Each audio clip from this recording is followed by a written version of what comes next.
And for today, we will talk about what is facilitation, who is facilitator, and how the facilitators differ from administrators or managers, when manager or leader can be a facilitator. We will also discuss self-awareness importance for facilitator. I will get you acquainted with the technique hand signals and row voting. We will also discuss biased states of Agile Facilitator, talk a bit about 7C of successful facilitation, cover the topic of being Agile versus doing Agile, and at the end you will get attendance code. Please be aware that there will be no code in the recording of the webinar. So when I show you the attendance code, you will need to write it down. As probably some of you already know, my name is Svetlana and I am working at Luxoft Agile Practice. I am doing Agile transformations and career coaching.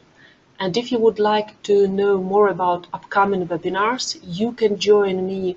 You can follow me either on my profile in Luxoft or you can follow me on LinkedIn, because I am always announcing upcoming webinars or any trainings that we have here in Luxoft. So let's start with our session, and I have a question to you actually. What do you think is facilitation? Because I'm interested to find out what is your opinion on this. What is facilitation? What do you think about it?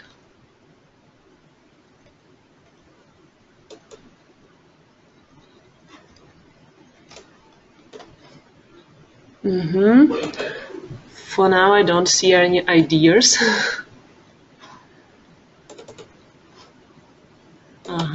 Something. In general, helping, yes, that's correct. It is helping a group to come to some decisions. And I have here a definition of facilitation. It is just one of the definitions that exists on facilitation. Yes, that is also correct, helping others communicate better and improve their working process. Yes, it is guidance. I'm just reading aloud their answers to my question. Yes, it is about helping, assisting people to come to some solutions, to come to some decisions, to talk to one another, to discuss something. So it is a set of activities that helps a group of people to understand their common objectives and assist them to achieve it within a reasonable time box and without destructive confrontations. And facilitator is someone who helps a group of people understand their common objective and assist them to plan how to achieve these objectives. Facilitator is usually neutral, and neutrality is very important. As you probably already know from our previous webinar, we discussed the third position of observer, and it is very important to be able to come to this third position of observer and observe situation. Some people think that facilitator can be someone like this guy, like Superman. That facilitator knows the answers for all questions and can judge opinion of other people in the group, can evaluate group decisions, can control the conversation, fight some bad opponents and take side of good fellows, the ones he or she likes, and lead rescue activities. But actually it is not quite true. This person is more like administrator or a saver or really a Superman. And facilitator is someone a bit different. Facilitator usually hold neutral position toward participation opinion, this third position of observer. Facilitator is familiar with different facilitation techniques and tools. Facilitator respect group decisions, practice self-awareness and self-management, and we will talk more about self-awareness during our webinar. Loyal to different point of view, inspire and encourage the group, so give some energy to the group. Link ideas together, what it is meant. If someone tells something that seems to the group is out of the main topic, facilitator can say, hey, how do you think, and can ask this person, hey, how do you think your idea is linking to the main topic we are discussing? So facilitator tries to guide all conversations, all topics in one. And facilitator is able to ask powerful questions. That questions challenge the person's mind. For instance, a person is telling that something is a problem, that, for instance, people are coming late to some meetings, and facilitator can ask, hey, why do you think it is a problem? So we are not doing exercises. We are doing some meaningful actions, and we should know the reason why it is happening.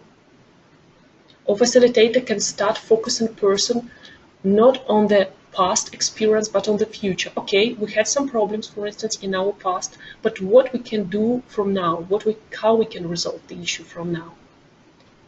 Facilitator try to avoid the questions that can be answered with yes or no. Facilitator try to ask powerful questions and open questions.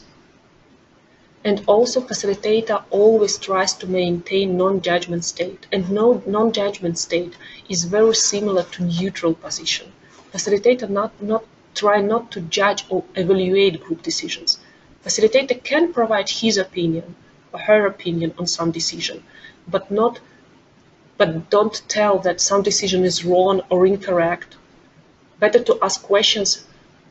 If the facilitator see any risks with this decision, the facilitator should try to ask questions so the group see these risks by themselves.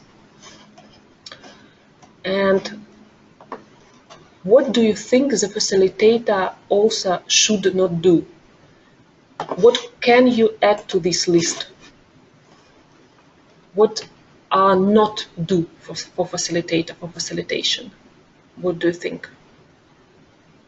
What the facilitator should try to avoid doing during facilitating the group?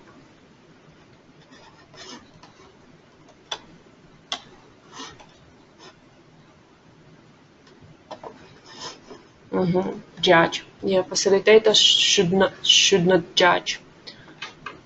Impose her own opinion. Yes, very good point. The facilitator should not try to impose her own point of view on the group. Yeah, that's correct. Fight. Yeah, facilitator never fights with the group.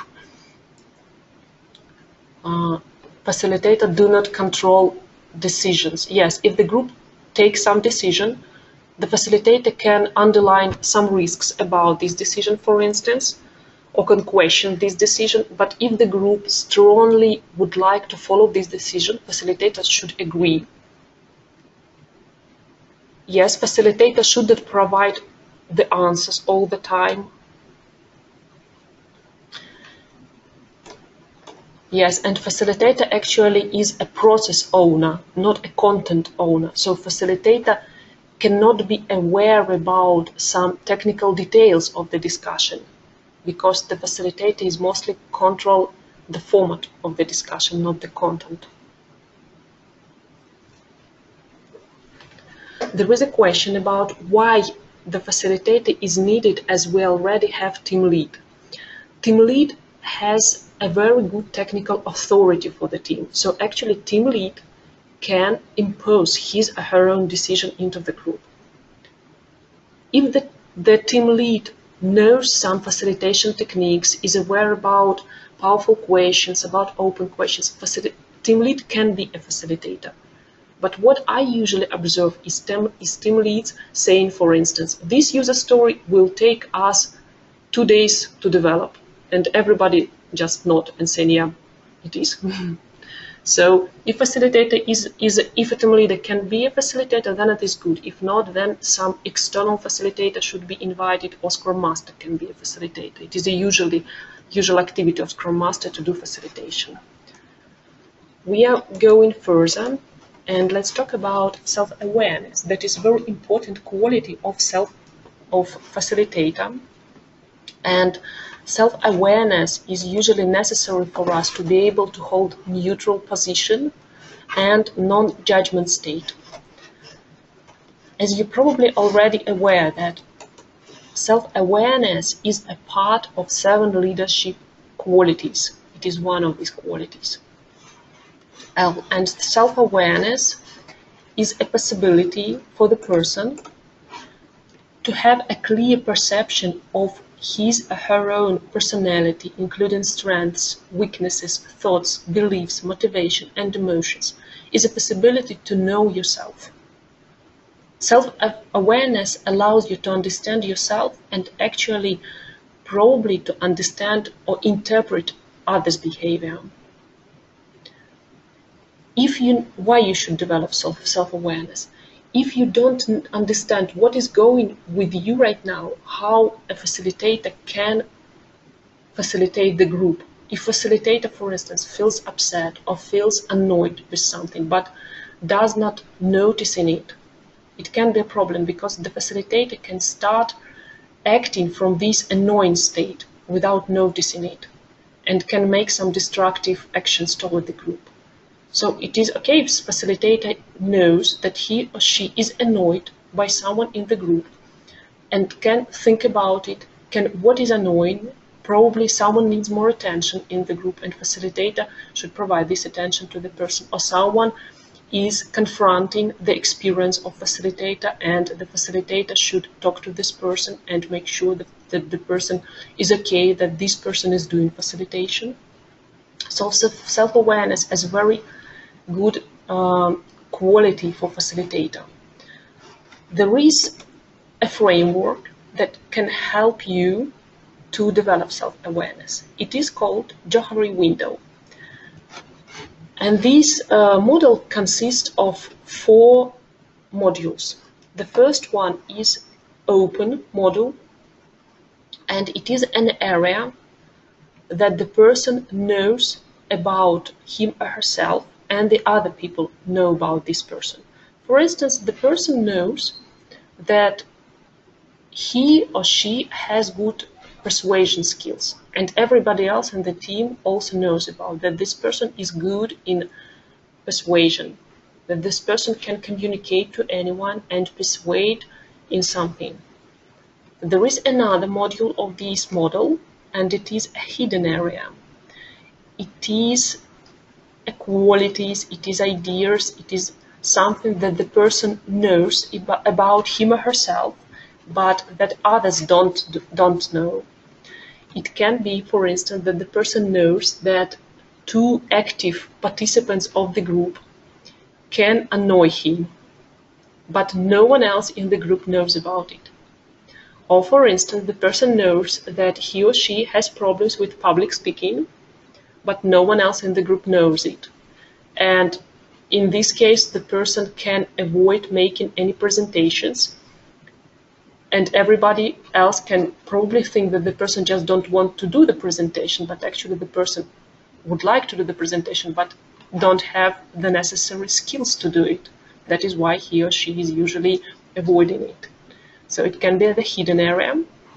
The blind area is the area that noticed by anybody else except the person itself. So it is some qualities, some beliefs, some values that everybody else is noticing in the person, but the person is not noticing in his or herself. For instance, someone would like to argue all the time, or someone is usually saying no all the time. And everybody else is noticing it, but the person usually saying that he or she is not such a person, she is usually agreeing. There is also a unknown area in the person, and it is something that person doesn't know about himself and everybody else doesn't know about the person. How to work with this framework? In order to widen the open area, in order to make people know something about yourself and you yourself to know something about yourself, you need first of all try to tell people about your beliefs, about your values, about your peculiarities, about your opinions. So just to make a dialogue with people, because if the person is usually keep silent in the group, no one knows how to deal with this person. So you should provide some feedback about yourself to people to be known by others. And in such a way, the connections are formed between people when we make ourselves visible to people. There is also one more way to widen the open area is to ask people about yourself, to ask for feedback. So you make, for instance, some presentation, or you facilitated some meeting as a facilitator, or you made some workshop, and you can ask people about how they feel about this workshop, how they feel about the information provided, their facilitation style, what can be improved. So you can also ask about the feedback. And in such a way, you can widen this open area, your knowledge about yourself. I have an exercise to you. If you can do it offline, it will be really great. If you can tell someone from your team or from your family something that he or she doesn't know about you, but certainly you should be quite safe about your talking your opinions on something, talking about your values. You can also ask a person for a feedback, what a person noticing about you that she thinks you don't know about yourself. And here there is very, very important point that when you get the feedback from the person, just say thank you and nothing else. Because sometimes people asking for a feedback and then start arguing. I am not this way, or I am this way, I meant this, I mean this. So you just say thank you for the feedback, and that's it. You got the feedback, you can do anything with it. You can just put it away, you can use it, but a good way to receive feedback is to say thank you. And then you can drop me a line about your findings. It's just my Microsoft email, Svetlana Mukhina. I'm interested in your results. I'm interested in how you will work with this Johari window, and I need real-life examples for model exercises that I'm providing. So if you can do this exercise and tell me about your results, I will appreciate it a lot. Now I would like to show you a video that describes different leadership styles. And I think the facilitator can be in some way a leader, but certainly knowing all the facilitation techniques and knowing all the facilitation tools. And in this video about leadership styles, you can also apply it as a video to different facilitation styles. This video is about conductors and about how conductors can deal with the orchestra. Is actually how a leader or a facilitator can deal with a group of people. So a conductor conducts orchestra and a facilitator conducts the group to some decisions.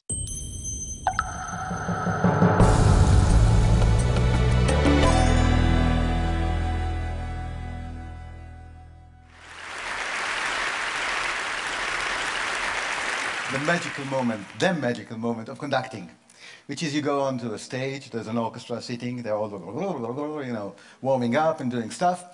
And I go on the podium, you know, this little office of a conductor, or rather a cubicle, you know, an open space cubicle with a lot of space. And in front of all that noise, you do a very small gesture, something like this, not very pomp, not very sophisticated, this. And suddenly, out of the chaos, order. Noise becomes music.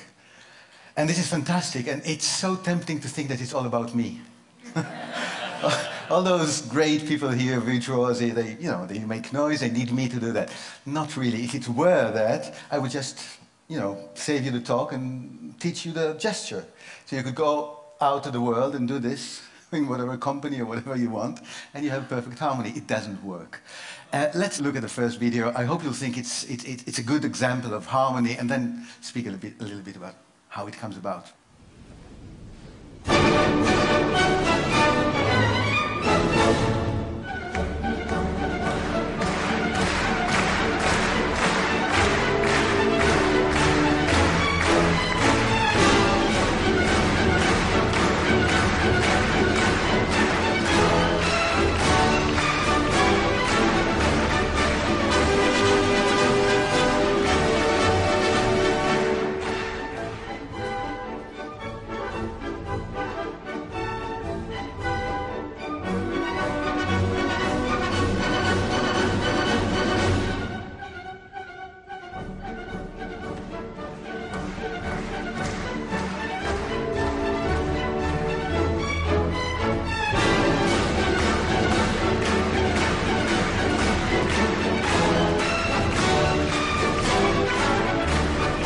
Was that nice? So if that was a sort of a success, now who should we thank for the success? I mean, obviously the orchestra musicians playing beautifully, the Vienna Philharmonic Orchestra. They don't often even look at the conductor. And then you have the clapping audience, yeah, actually taking part in doing the music. You know, Viennese audiences usually don't interfere the music. Yeah? This is the closest to an oriental belly dancing feast that you ever get in Vienna. Yeah? Unlike, for example, in Israel, where audiences cough all the time. Yeah? You know, Arthur Rubinstein, the pianist, used to say that anywhere in the world, people that have the flu, they go to a doctor. In Tel Aviv, they come to my concerts. So that's a sort of a tradition. But Viennese audiences do not do that. But here they go out of the regular just to be part of that, to become part of the orchestra. And that's great, you know, audiences like you, yeah, make the event. But what about the conductor? What can you say the conductor was doing, actually? Yeah? He was happy. And I often show this, you know, to senior management. People get annoyed. You come to work, how come you're so happy? Something must be wrong there, yeah? But he's spreading happiness. And I think the happiness, the important thing is this happiness does not come from only his own story and his joy of the music. The joy is about enabling other people's stories to be heard at the same time. You have the story of the orchestra as a professional body. You have the story of the audience as a community. Yeah? You have the stories of the individuals in the orchestra and in the audience. And then you have other stories, unseen. People who built this wonderful concert hall. Yeah? People who made those, you know, Stradivarius, Amati, all those beautiful instruments. And all those stories are being heard at the same time. This is the true experience of a live concert. That's a reason to go out of home. Yeah? But not all conductors do just that. Let's see somebody else, a great conductor, Riccardo Muti, please.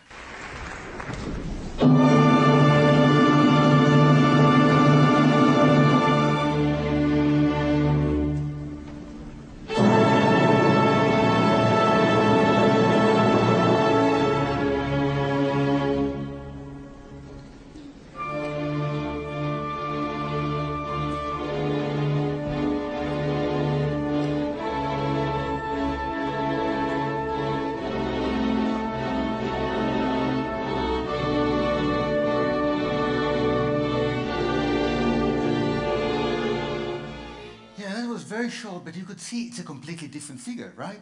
He's awesome, he's so commanding, yeah? So clear, maybe a little bit over clear.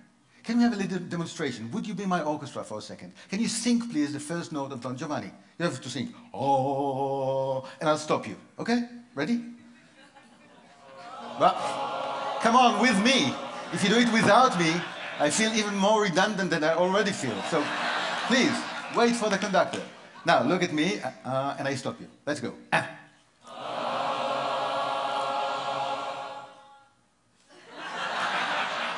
So we'll have a little chat later. But there's a vacancy for a...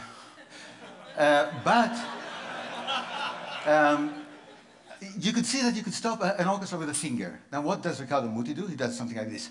Oh... And then sort of... So not only the instruction is clear, but also the sanction. What will happen if you don't do what I tell you to do? So, does it work? Yes, it works. To a certain point. When Muti is asked, why do you conduct like this? He says, I'm responsible. Responsible in front of him. Now, he doesn't really mean him. He means Mozart, which is like the third seat from the center. So he said, if I'm responsible for Mozart, this is going to be the only story to be told. It's Mozart as I, Riccardo Muti, understand it.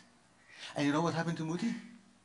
3 years ago, he got a letter signed by all 700 employees of La Scala, musical employees, I mean, the musicians, saying, you're a great conductor. We don't want to work with you. Please resign. Why? Because you don't let us develop. You're using us as instruments, not as partners. And our joy of music, etc., etc. So he had to resign. Isn't that nice? No, he's a nice guy. He's a really nice guy. But, well, can you do it with less control or with a different kind of control? Let's look at the next conductor, Richard Strauss.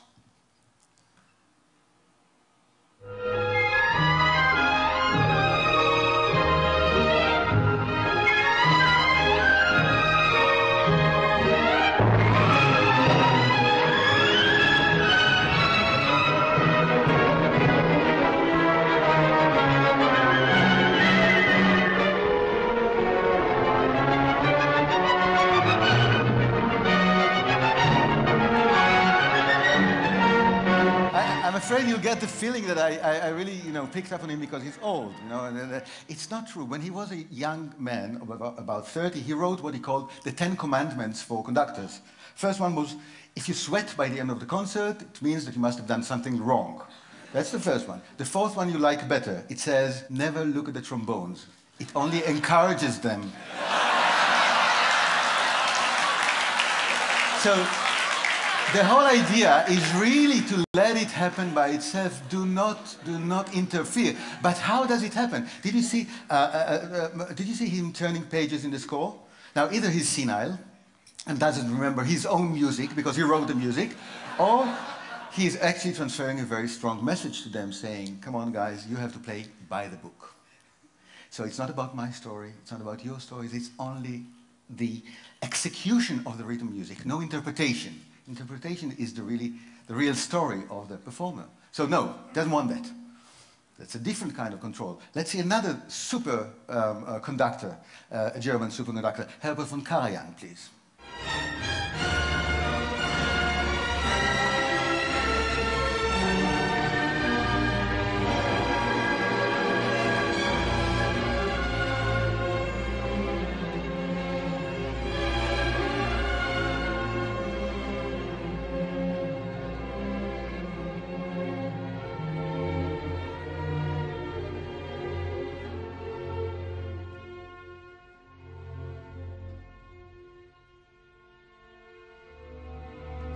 What's different?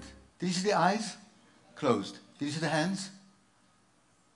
Did you see this kind of movement? Let me conduct you twice. Once like a muti, and you'll clap. Just once, and then like Karajan. Let's see what happens, okay? Like muti. Be ready? Because muti. Okay? Ready? Let's do it. And then. Good. Now like a Karajan. Since you're already trained, let me concentrate, close my eyes. Come. Why not together? Because you didn't know when to play. Now, I can tell you, even the Berlin Philharmonic don't know when to play. Yeah? But I'll tell you how they do it. No cynicism. This is a German orchestra, yes? They look at Karajan, and then they look at each other. Like... Do you understand what this guy wants?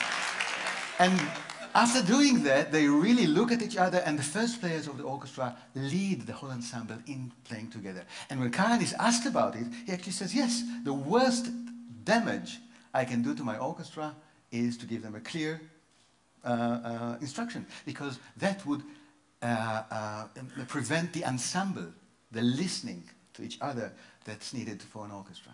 Now that's great. What about the eyes? Why are the eyes closed? Yeah?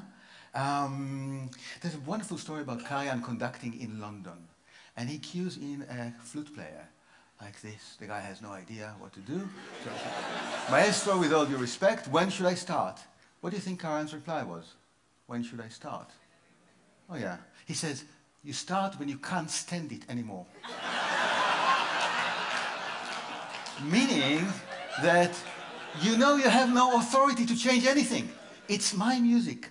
The real music is only in Karajan's head, and you have to guess my mind. So you are under tremendous pressure because I don't give you an instruction, and yet you have to guess my mind. So it's a different kind of a very spiritual, but yet very firm control. Can we do it in another way? Of course we can. Let's go back to the first conductor we've seen. Carlos Kleiber, his name. Next video, please.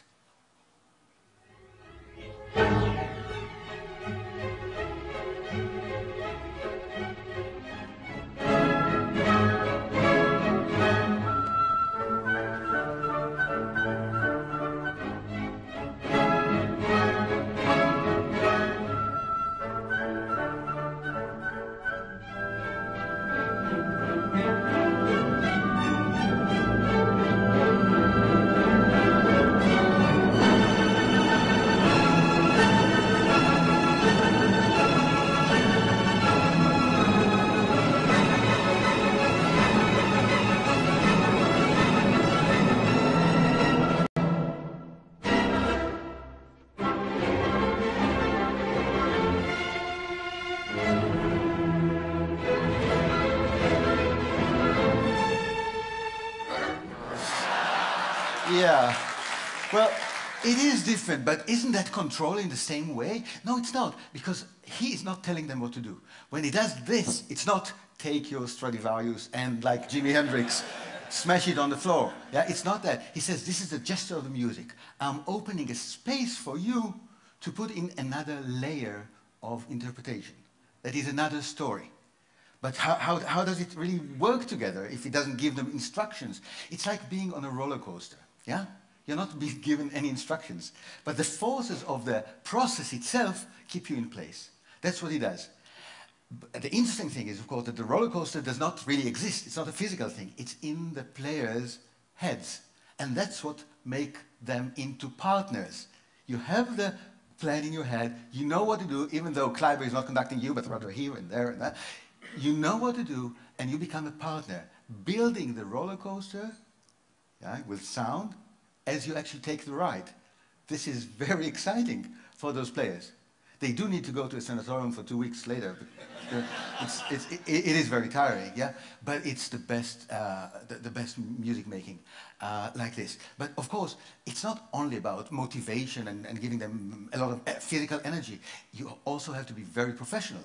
And look again at this Kleiber. Can we have the next video quickly to see what happens when there's a mistake? Again, you see the beautiful body language.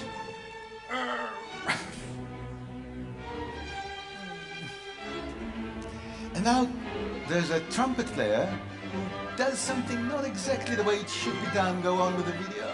Look. See? Second time for the same player.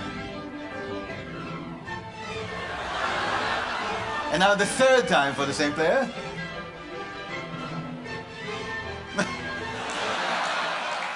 Wait for me after the concert. I have a short notice to give you. You know, when it's needed, the authority is there. It's very important. But authority is not enough to make people your partners. Let's see the next video, please. See what happens here. You might be surprised, having seen Kleiber as such a hyperactive guy. He's conducting Mozart. The whole orchestra is playing. Now something else. Huh.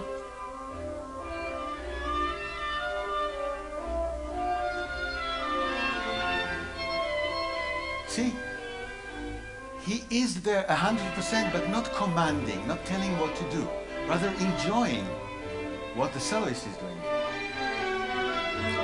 Another solo now. See what you can pick up from this.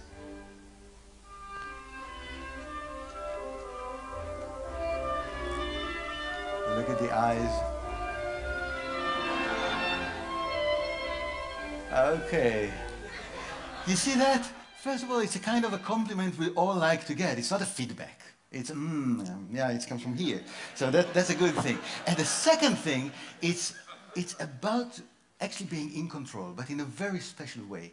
When Kleiber does, did you see the eyes going from here? Come, you know what happens? Gravitation is no more. Kleiber not only creates a process, but it also creates the conditions in the world in which this process takes place. So again, the oboe player is completely autonomous and therefore happy and proud of his work and creative and all that. And the level in which Kleiber is in control is a different level. So control is no longer a zero-sum game. You have this control, you have this control, and only put together in partnership brings about the best music. So Kleiber is about process, Kleiber is about conditions in the world, but you need to have process and content to create a meaning. Lenny Bernstein, my own personal maestro, since he was my great teacher, Lenny Bernstein always started from the meaning. Look at that, please.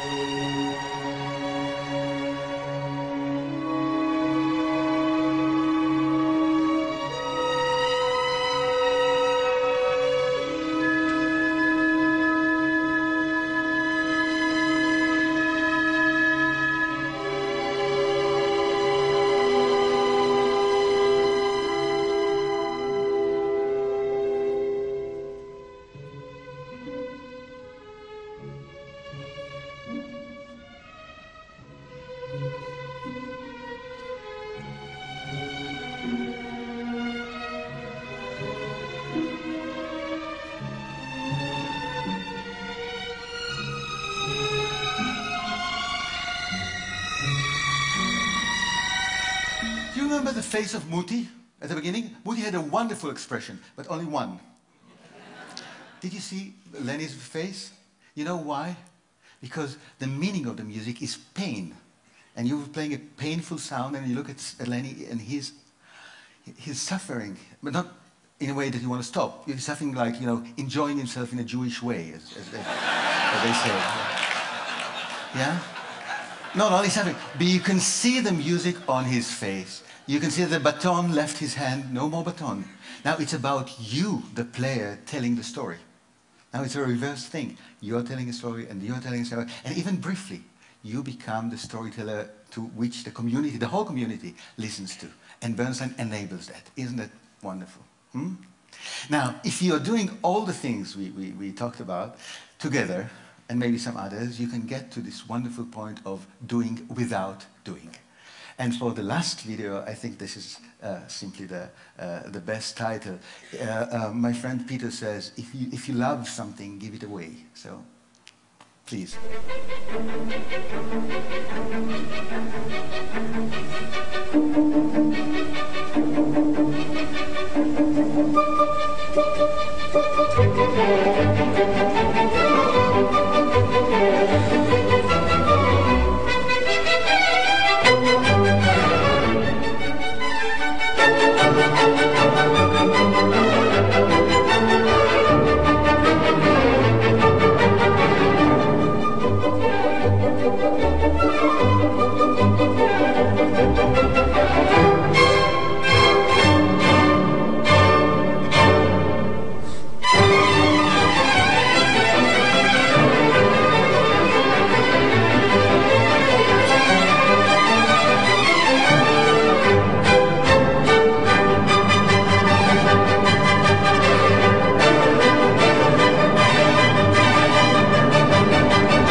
A manager of the process, or a facilitator in our case, should let the people to tell their story, but on the same time should be able to authorize it, to direct it a bit. So there is no like right or wrong, no or yes, but there is a combination of different styles.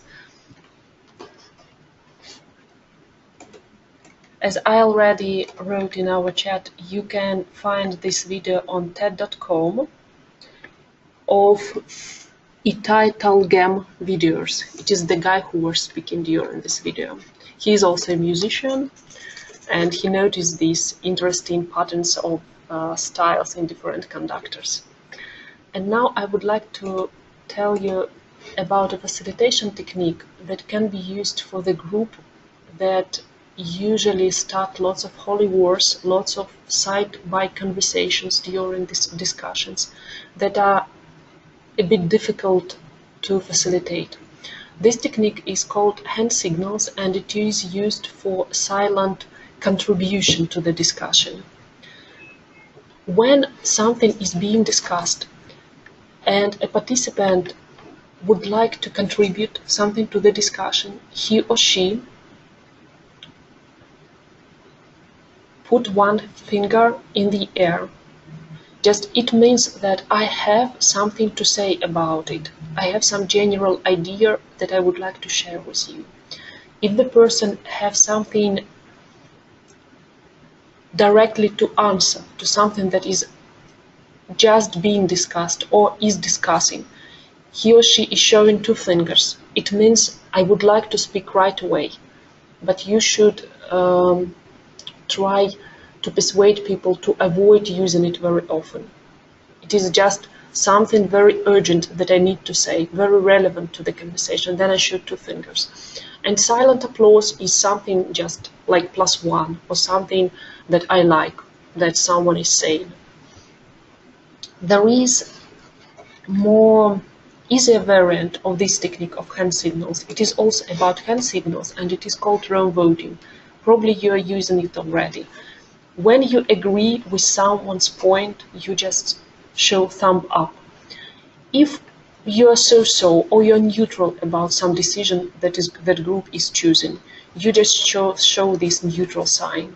Just put your thumb horizontally.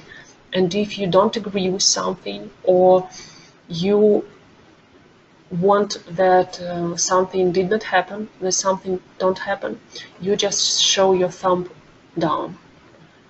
I use this row voting to vote on decisions in the group. So you can use even just the thumb up and the thumb down. It is the classical row voting. And you can also use this neutral position for someone who would like to stay a bit apart, probably to think about some decision in more details. The person who is not, or for instance, if the person doesn't have right now yes or no answer, he or she can use these thumb horizontal voting style.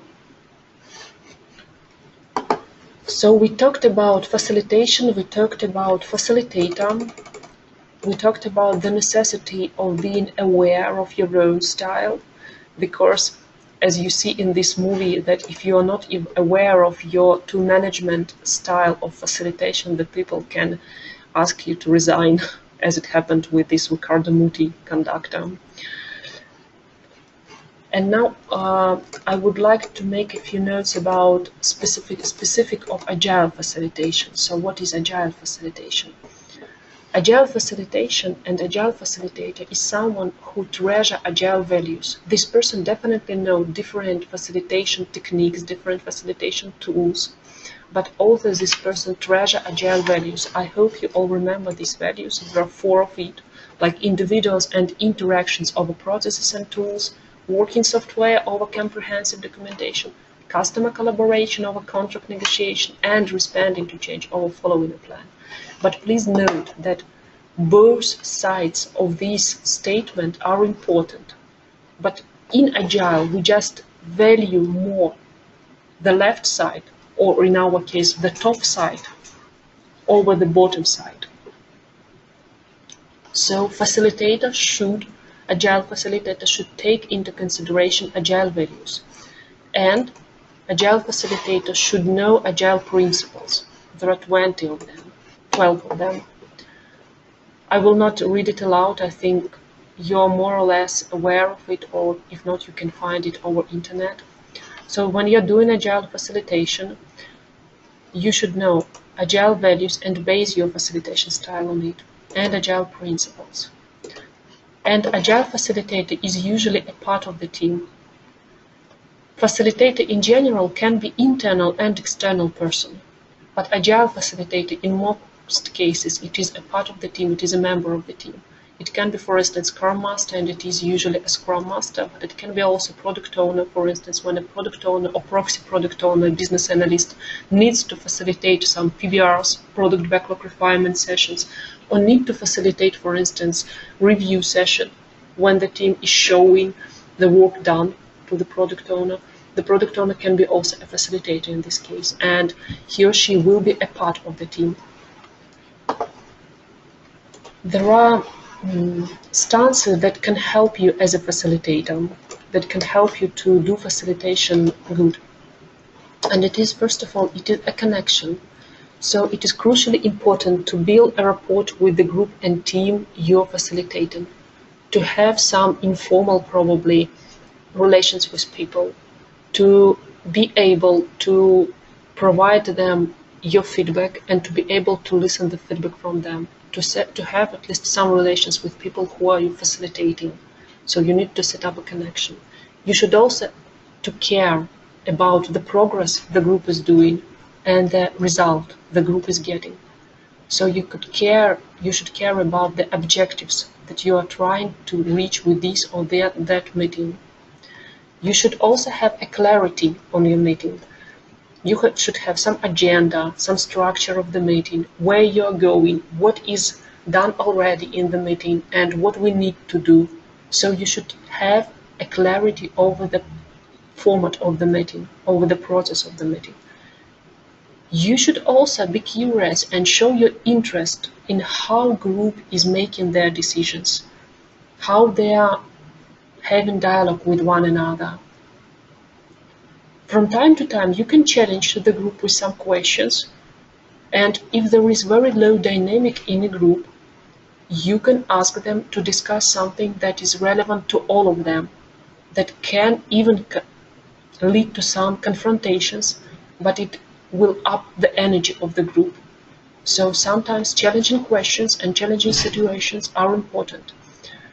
If you know the Tuckman model of 4 stages of the groups, like forming, storming, norming, performing, so when the group is on performing stage, it is very good to challenge them with the risks they can face, to challenge them their ideas, to challenge their opinions, because in this way the group can become even more mature and can improve their process. Because sometimes the group can say, or the team can say, you know, we are already good enough, we don't need to improve. And if you are not improving all the time, you are just decreasing your performance, you are decreasing your level of maturity.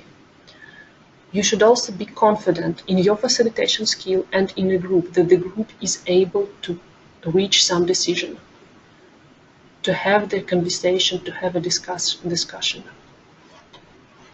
And you should be committed to the group and to the group results and to the group process. So you should care and you should commit, which means do all your best to assist the group, to help the group. For Agile Facilitator, it is very difficult probably from time to time to stay unbiased. Unbiased means is not to take this or that side, because Agile Facilitator should on the one hand be neutral. It is a process owner and he's neutral, he's observer of the process. But on the other hand, Agile Facilitator should treasure Agile values, Agile principles. So for Agile Facilitator, he or she should focus on 2 ideas in one time: facilitation itself and basing of the facilitation on Agile principles and values. There is a difference between team facilitator and Agile guide. And Agile team facilitator should encompass both of these states. Team facilitator is assist a group of people to become a team, make some team building activities, support the team during complicated situations and work environment, help the team to design a workflow, encourage the team to follow the workflow, and inspire the team to look for areas of improvement. It is the usual activities that team facilitator can do. As for Agile guide, it is someone who's guiding Agile principles. He or she should work out Agile practices required for a particular team needs, drive execution of Agile principles, inspect and adapt the Agile process, make corrections when necessary, uphold Agile values and principles, and conduct Agile trainings, workshops for team for better understanding of Agile. And both of these roles should be encompassed in Agile Facilitator, should be combined in Agile Facilitator. And it is very important that Agile Facilitator and actually Agile team in general practice Agile not only during the meetings, the Agile events, like Scrum events, for instance, some sprint planning event, or daily stand-ups, or product backlog refinement, retrospective, reviews, but also during all the way along they're working together. Like doing Agile is just doing the exercises. And being Agile is truly follow the values and principles of Agile, and being Agile all the time when there is no exercises. What I mean is that during all the time, the people should care about individuals and interactions, can care about software, about collaborations, be able to respond to change. So it is about being and doing Agile. Doing Agile is just doing exercises, just instructions, 1, 2, 3, like asking 3 questions during stand-up, or showing the ready-made functionality, And it is good, doing Agile is also very important. But when you're doing Agile, you just remember that you need to be Agile. I would like to get you acquainted with one more facilitation technique, and it is called summarization. It is good to provide summarization at the end of some workshops or at the end of webinars or trainings or some group discussions to make sure that people remembered something from the session. And now I have one question to you. What one idea you learned from this webinar that you already listened? What one idea you found out during this webinar?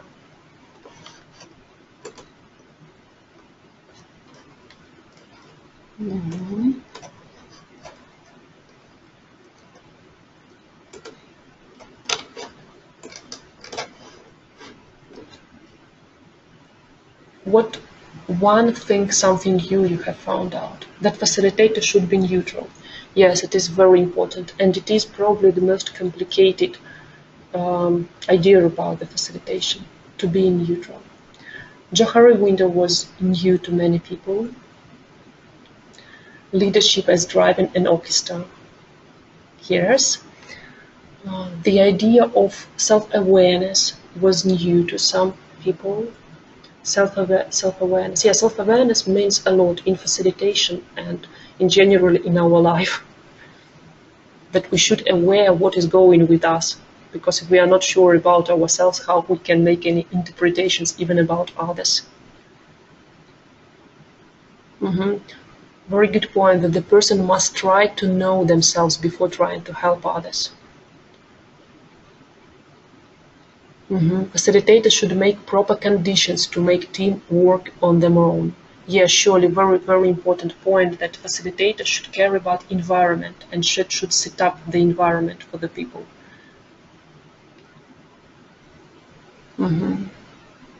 Facilitator should not fight with the people, definitely. Facilitator can only question, can make some, provide some probably ideas, but not insist on them. I see that Johari window was very new to many people, and I encourage you to do the exercise that we already discussed. If you can do this exercise, I will be very glad to get your results. Here it is. Here is the exercise. You can make a screenshot of it and then send me your results.